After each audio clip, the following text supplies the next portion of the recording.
Welcome back. So today I want to talk about morality when it comes to manifesting.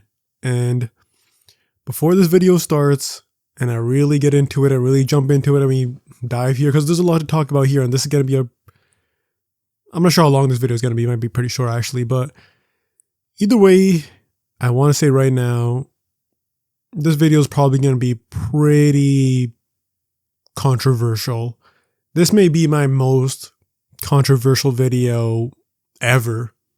And I have said a lot of things, not only controversial in the manifestation law of assumption community, but also just controversial things overall, where I said, Ukraine kind of deserved to get invaded in 2022, but we might get into that a little bit later on. But yeah, I've said a lot of controversial things on this channel.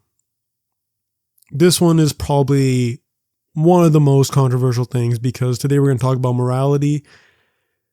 What is morality and how can you manifest wrong things? Can you manifest bad things for other people? And the answer is pretty dark. So let's get into it.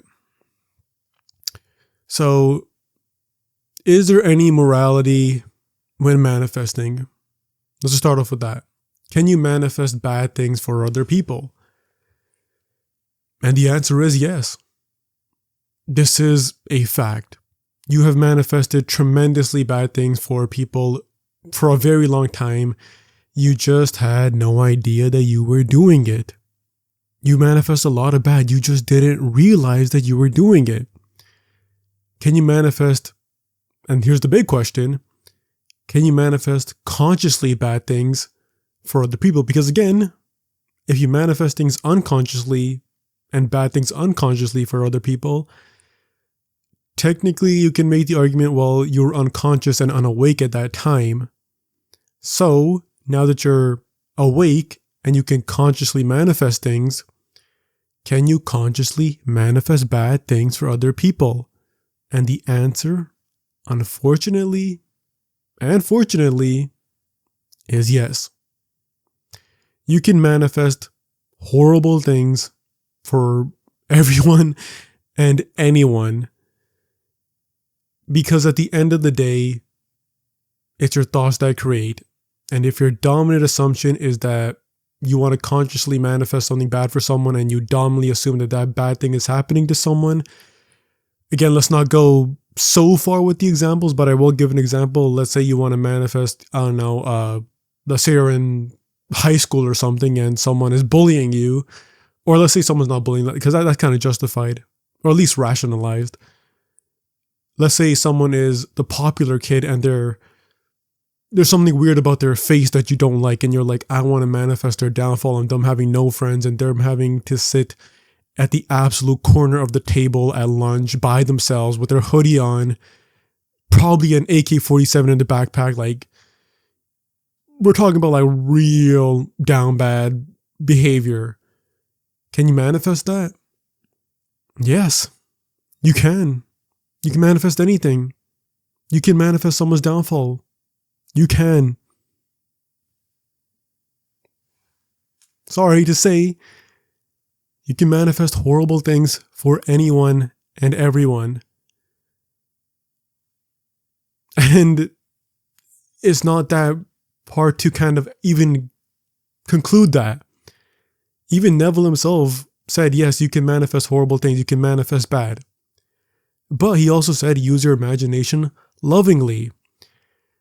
And I hate to say this, but a lot of people do consciously manifest bad things. Again, if you read the, Jeffrey Epstein files, if you read a lot of the, like America, George Washington was a Freemason, Benjamin Franklin was a Freemason. A lot of these people actually studied the Kabbalah. What did Abdullah teach Neville? He taught him the Kabbalah. Neville said this in his lecture where he was talking about Abdullah's story, the story of Abdullah. He said that not only did he teach me the Bible, he also taught me the Kabbalah. A lot of these people know about the Kabbalah. Even Trump had a mentor who was like this Jewish Kabbalah guy who would teach him about the Kabbalah. They know this stuff. So a lot of these Epstein guys, they know about this. They know about consciousness. They know about this. They know the truth. They've been hiding the truth for years, for centuries. They know this. So yes, plenty of people do manifest horrible things and horrible outcomes, and people do it from a political angle as well. So yes, you can manifest horrible things for horrible or good people, unfortunately. There's that. But now let me get into the second part of this video. Should you do that? And where should you draw the line?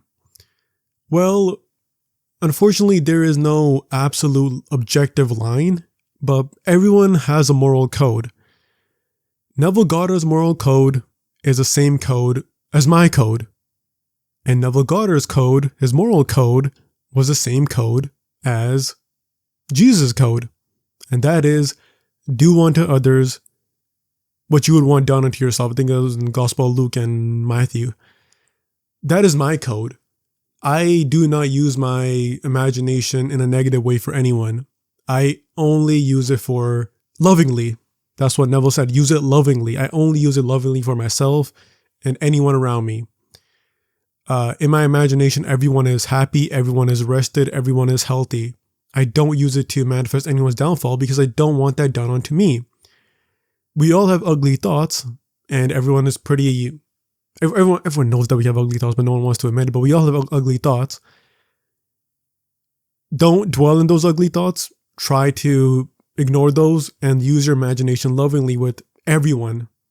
Everyone. It doesn't matter if someone's bullying you. Don't manifest their downfall. Manifest them not bullying you. That is my moral code. I don't want my downfall being manifested by anyone in another reality, because again, I control my own reality and you control your own reality. So I'm not going to do that to someone else.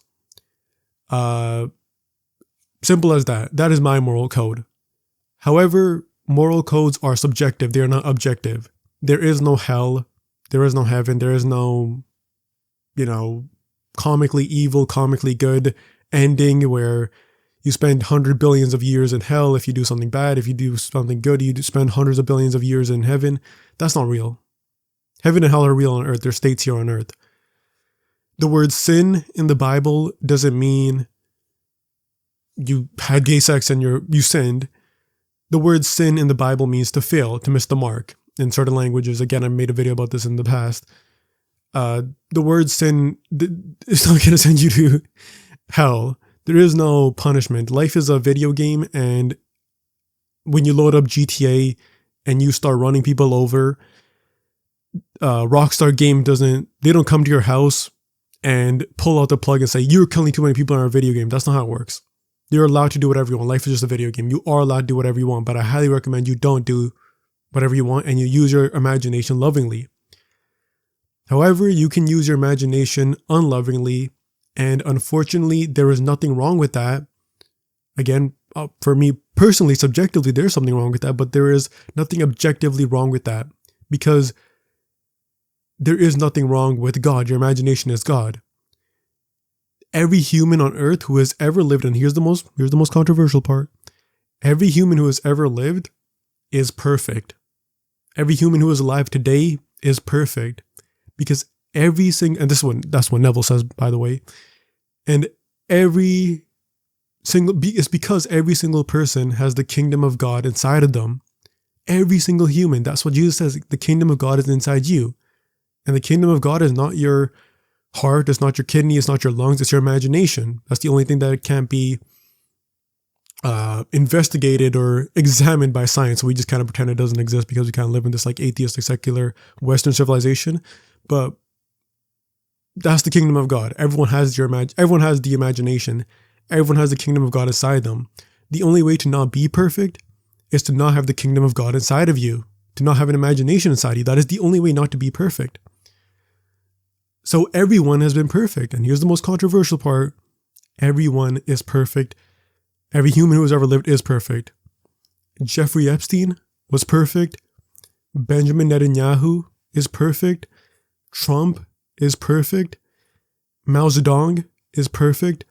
Bonnie Blue is perfect. Lily Phillips is perfect. The Austrian painter with the funny mustache, and the German guy, he was perfect. They were all perfect because the only way you can't be perfect is if you don't have the kingdom of God inside of you, and everyone has the kingdom of God inside of them. To go back to my video game GTA analogy,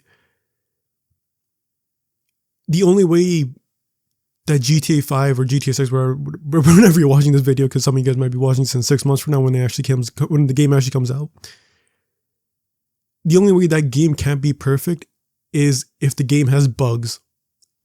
Not because you run over people. If you go into a GTA game and you run over people, that's still perfect because that's how the game plays.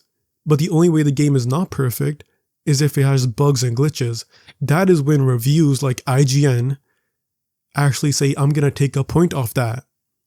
But IGN and all these gaming review channels, they'll never take points off of GTA 5 and GTA 6 when it comes to their reviews if you can go into the game and just run over people. Or any game where you can just run over people and throw grenades and use weapons and all this stuff. That's not how it works because, again, that's a part of the game.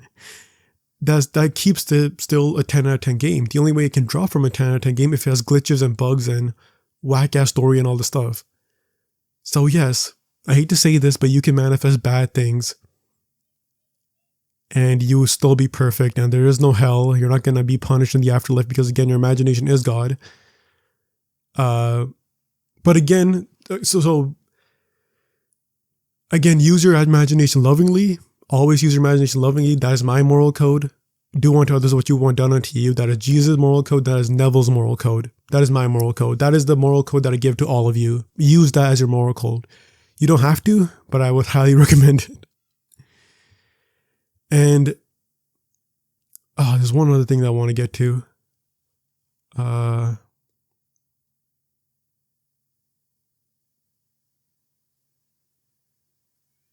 There was one other thing I wanted to get to. I can't remember. What was I talking about?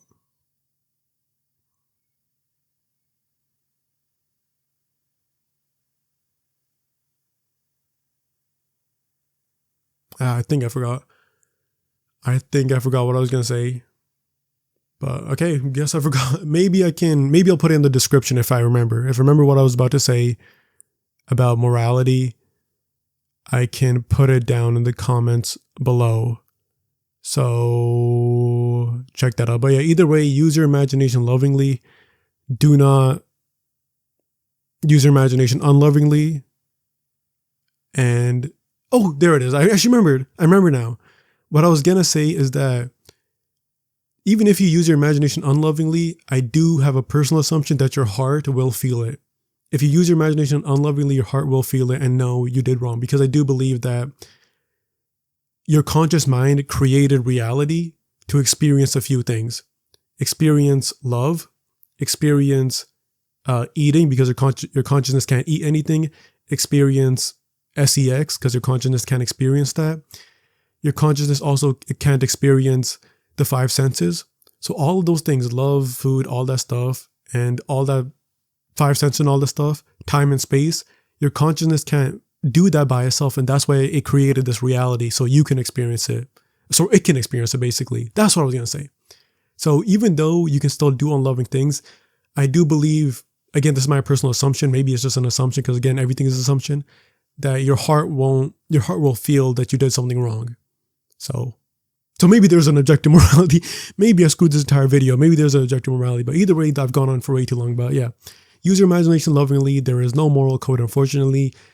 Do unto others what you want done unto you, but there is no punishment if you don't do that. But I highly recommend that you do unto others what you want done unto you, and you lock in, you care for people, and you love for people, and you care what's happening in Gaza and Iran and all this stuff, and you're for pro-peace, and you're pro-love, and you're pro-equality and all this stuff. Not to sound like a liberal. Either way, do unto others what you want done unto you. But yeah, that's it for today's video. Make sure to like and subscribe. I know this video is pretty controversial, but I had to say it because I think it's cool.